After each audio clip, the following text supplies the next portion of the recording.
যা বিক্রি হয়েছে তার 3/1 ভাগ খরচ হয়েছে।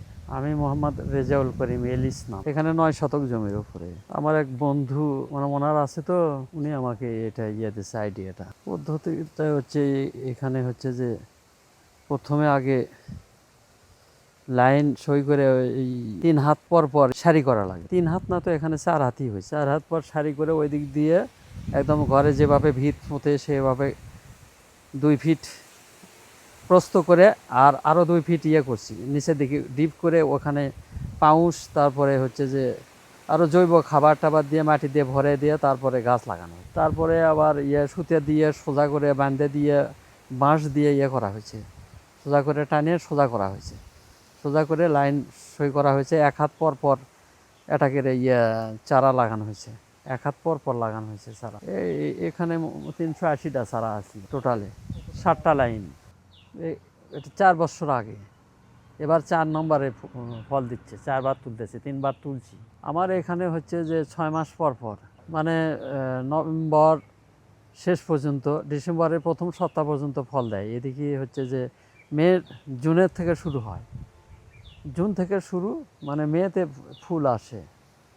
এপ্রিল মে থেকে ফুল আসার পরে এটা হচ্ছে মনে করেন যে ফুল যখন এই যে এটা আসার পরে 17 দিনের মাথায় ফল হবে, ফুল হবে পুরো।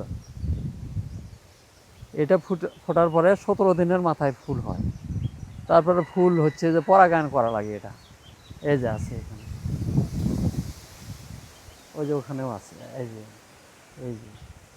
এটা 17 দিনের মাথায় পুরোপুরি হবে, ফুল হবে।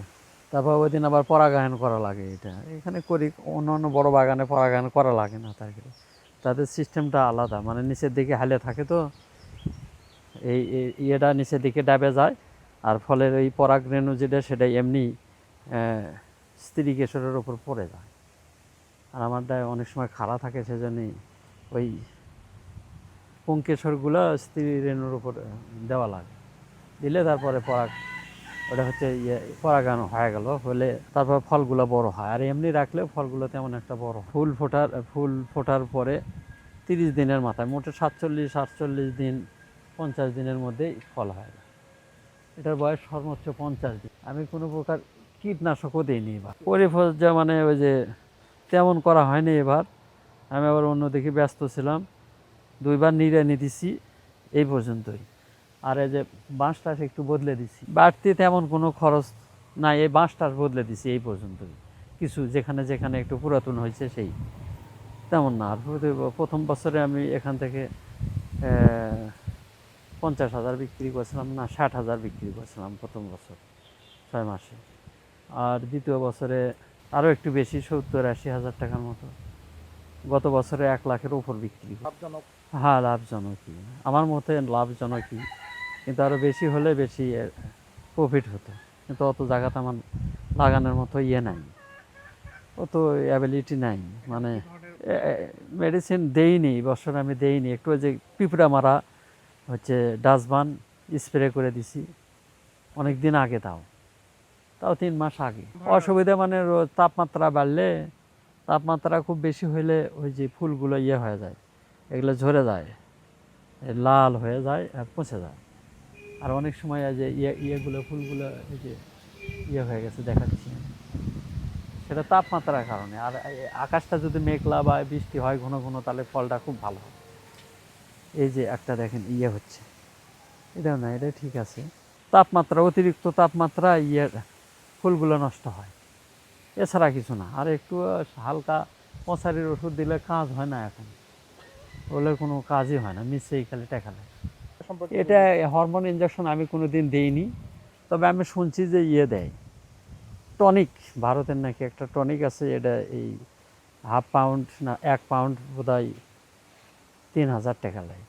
ওটা নাকি ওরা স্প্রে করে দেয়, স্প্রে করে দিলে ফলগুলো ডবল হয়, হয়। আবার ওগুলো বাজারে দেখি সবুজই থাকে ওই রকম। আর আমারগুলো এখানে যথেষ্ট মিষ্টি, যেটা না খেলে বুঝতে পারবেন না। জনগণ আসতেছে, গতবার প্রথমবারে তো 300 টাকা কেজি বিক্রি করছি, পরের বারে 250, তারপরে 200 টাকা কেজি গতবারে বিক্রি করছি, এবার 150 টাকা কেজি বিক্রি করছি। বাজারে পাইকারি 130 টাকা, আর আমার থেকে এমনি আমি 150 টাকা কেজিতে দিতে পারছি না। মিষ্টি যথেষ্ট। কিভাবে শুরু নতুন করতে পারে? নতুন হচ্ছে যে চারাটা ভালো নিতে হবে, বয়স্ক চারা দেখি, পুরাতন মোটা চারা। তারপর জমি ভালো করে চাষ করে নিয়ে আগে ডিপ করে করে নিতে হবে, যে এদিক দিয়ে গাড়ার জায়গাটা লাইন করে নিয়ে এখানে দেখতেছেন তো, এখন আমার সঠিক মনে নাই। তারপরে এই কয় ফিট ফাঁকে, 8 ফিট তো হয়ই মনে হয়, 8 ফিটের মতো ফাঁকে চারা গাড়া লাগবে। 8 ফিট ফাঁকে লাইন ধরে তারপর সোজা করে সুতো ধরে খুঁড়ে নিয়ে ঘরে ভিত যেভাবে খুঁড়ে 2 ফিট প্রস্থ, 2 ফিট। আপনি হ্যাঁ, 10,000 টাকা। তাও আমার মনে হয় যে যা বিক্রি হয়েছে তার 3 ভাগের 1 ভাগ খরচ হয়েছে।